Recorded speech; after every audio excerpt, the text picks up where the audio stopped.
This is one of the oldest structures on Earth. It was built around 4,500 years ago, without cranes, without wheels for heavy loads, without iron tools, without a single machine. And yet, it was so massive that it stayed the tallest building in the world for nearly 4,000 years. Nothing humans made would beat it until the 1300s. So how did people with ropes and copper tools pull this off?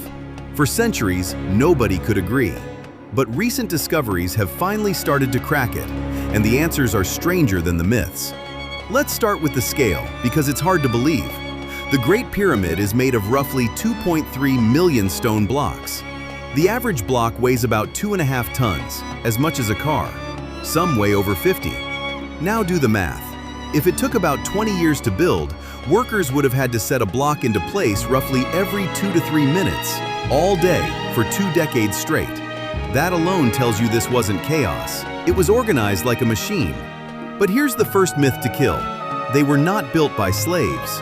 Archaeologists found the workers' town right next to the pyramids, and what they found changed everything. Bakeries, breweries, evidence the workers ate well. Bread, beer, even meat. There were doctors who set broken bones. When some of these workers died, they were buried in honored tombs right beside the pharaoh's pyramid. You don't bury slaves next to a god king. These were skilled, paid, respected laborers, and they were proud of the work.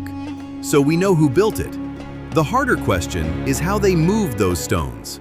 And stick with me, because a 4,500-year-old diary actually answers part of it. If you're enjoying this, a like genuinely helps. Okay, the diary. A few years ago, archaeologists found the oldest written papyrus ever discovered in Egypt. It's a logbook, the daily journal of a man named Mirror, a team leader who lived during the pyramid's construction.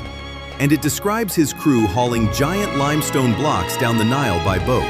Here's the clever part. They didn't drag every stone across miles of desert. They dug canals and used the river to float the heavy blocks most of the way, letting water do the hardest work.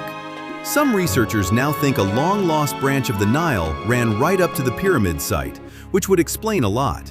For moving blocks on land, the leading idea is ramps. Workers dragged stones on wooden sledges. And here's a detail proven by experiment. Pouring water on the sand in front of the sledge cut the friction roughly in half, making the load far easier to pull. We even found the remains of an ancient ramp system at one of the quarries. And then there's the part that still gives engineers chills. The Great Pyramid is aligned to true north with stunning accuracy, off by a fraction of a degree, with no compass and no GPS. Its base is almost perfectly level across a footprint bigger than several football fields. The precision is so good that even today, we're not 100% sure how they nailed it. And it's not done surprising us. In 2017, scientists scanning the pyramid with cosmic particles found a hidden void the size of an airplane, deep inside, a space no one had entered in 4,500 years. We still don't fully know what it's for. So here's the question. We've sent people to the moon, but we still can't fully explain how an ancient civilization built this by hand. Do you think we'll ever know all their secrets? Tell us in the comments. And if you want more ancient mysteries we still can't explain, we've got a video on that right here. Thanks for watching. Stay curious.